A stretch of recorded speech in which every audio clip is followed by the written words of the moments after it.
ভাই শুধু ড্রাগসই নয়, শুধু কোকেনই খায়। সমাজ ধ্বংস হয়ে যাবে, এই হবে সেই হবে, সিনেমা চলবে না একদিনও। মিউজিক মানে শুধু অ্যাকোস্টিক না, sometimes it's more than life. আমার বিশ্বাস যে গ্লোবাল অডিয়েন্সের সিনেমাটা অনেক ভালো লাগবে।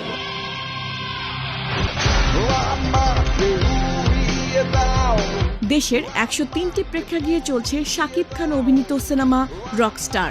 মাল্টিপ্লেক্সও মিলছে দারুণ সাড়া। ঈদের দিন স্টার সিনেপ্লেক্সের ছবিটির শো ছিল 18টি। দর্শক চাহিদার পরপরই তা বেড়ে দাঁড়ায় 36টিতে। মাই ক্রাশ, অনেক জোশ লেগেছে। আমাকে উড়িয়ে দাও, আমাকে বাসিয়ে দাও। শাকিব খানের পুরো ক্যারিয়ার মধ্যে রকস্টার একটি মানে ফিলিংটা গ্যাপ ছিল, সেটা ফিল আপ হয়ে গিয়েছে।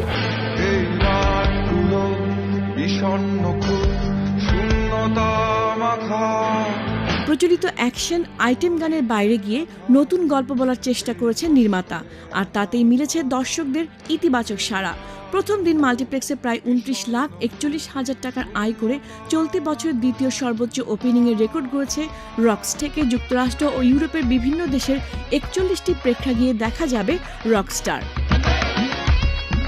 সাকিব ভাইয়ের সাথে আপনি কাউকে কম্পেয়ার করতে পারবেন না, কারণ এটা কম্প্যারিজম করলেও জিনিসটা ভালো দেখায় না, because he is something else. সবাই ওনাকে মেগা স্টার বলে। আপনারা শুরু থেকে যেভাবে আমাদেরকে সহযোগিতা করেছেন, আমরা সেই সহযোগিতার জন্য আমরা কৃতজ্ঞ, এবং আমরা আশা করি বাংলাদেশের চলচ্চিত্রকে আরও সামনের দিকে এগিয়ে নেওয়ার জন্য আপনাদের এই সহযোগিতা অব্যাহত থাকবে। এক এক গল্প এক একজনের এক এক রকম ভালো লাগবে। এরকম যখন মানে ভিন্ন ভিন্ন গল্প নিয়ে যখন দর্শকের সামনে আমাদের যারা চলচ্চিত্র সংশ্লিষ্ট যারা সামনে আসবেন, এবং কোনো না কোনো দর্শকের তো সেটা ভালো লাগবে, এটাই সব থেকে আশার কথা। আজকে শাকিব ভাইয়া প্রথমবারের মতো সিনেমাটা দেখেছে, সো ভাইয়ার কেমন লেগেছে এটা শোনার জন্য আপনাদের মতো আমিও অপেক্ষা করছি। আশা করি আপনাদেরও ভালো লেগেছে, এবং কেমন লেগেছে সেটা অবভিয়াসলি আমাদেরকে জানাবেন।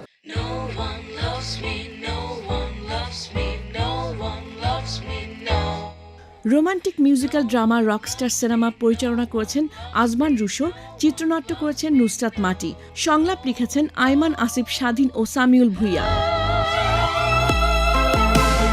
আমি আমার মতো করে চেষ্টা করে যাই ভিন্ন ভিন্ন ধারার ভিন্ন ভিন্ন গল্প, যতটুকু সম্ভব ওয়ার্ল্ড স্ট্যান্ডার্ড ছবি আপনাদের সবার সামনে প্রেজেন্ট করতে। প্রিয়তমা যখন করেছি তখনও একটা গ্রুপ বলেছে, কেউ কেউ বলেছে আমাকে যে ভাই বৃদ্ধ লুক সিনেমা চলবে না কখনোই, flop. Evergreen hit cinema, সেই ভিন্নতা মানুষের পছন্দ হয়েছে। যখন এসে তুফান করেছি, রাফির প্রথম অ্যাকশন ওরিয়েন্টেড ফিল্ম, এরকম hardcore action film, romantic film তো cut to super duper action film. So তুফানও সুপার ডুপার ব্লকবাস্টার ফিল্ম হয়েছে। যখন এসে বরবাদ করেছে, যে ভাই শুধু ড্রাগসই নয়, শুধু কোকেনই খায়। সমাজ ধ্বংস হয়ে যাবে, এই হবে সেই হবে, সিনেমা চলবে না একদিনও। বরবাদও আপনারা দেখেছেন যে সুপার ডুপার ব্লকবাস্টার একটা সিনেমা হয়েছে। আমি আসলে এত চমৎকার ভিজুয়ালের সিনেমা, এত পরিচ্ছন্ন সিনেমা আমি আমার ক্যারিয়ারে আর এর আগে দেখিনি কখনো। এটা একটা নতুন জনারের সিনেমা।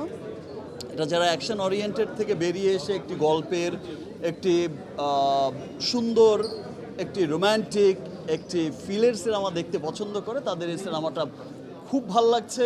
আমার ডিরেক্টর রুশো যেমন ব্রিলিয়ান্ট, এবং তার ওয়ার্কও ছিল brilliant work. At the same time এই সিনেমায় যারা কলাকুশলী ছিলেন, যারা শিল্পী ছিলেন, যেমন এই সিনেমায় ডিওপি ছিলেন মামুন, চমৎকার ফটোগ্রাফি করেছে। তারেক বাবলু যে ছিল আর্ট ডিরেক্টর, চমৎকার করেছে। আমার যে কস্টিউম সাফিয়া সাথী করেছে। তো যারাই ছিল প্রত্যেকটা সেকশন, ইনফ্যাক্ট মিউজিক, সানি চমৎকার মিউজিক করেছে, নীরব, সবাই ভালো করেছে বিধায় কিন্তু সিনেমা ভালো হয়েছে। ইনশাল্লাহ আবার দেখা হবে, আবার একটা চমৎকার সিনেমা নিয়ে দেখা হবে। আবার এবছরই দেখা হচ্ছে ফেস্টিভ ছাড়া সোলজারের সাথে। Thank you.